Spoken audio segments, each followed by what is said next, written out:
Delete radio buttons. So go grips to software. This indication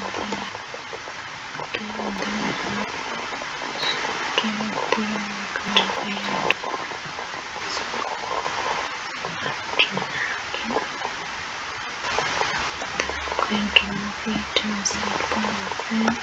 Aligning components,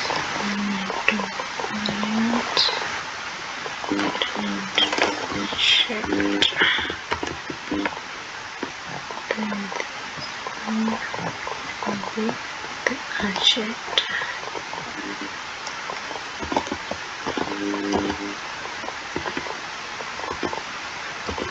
Checked, okay. So I'm going to move this one.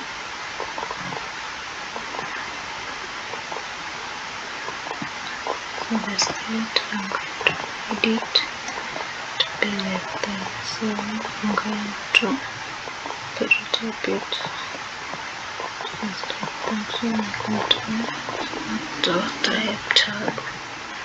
Select the first one, then checked. Plus sign I connect with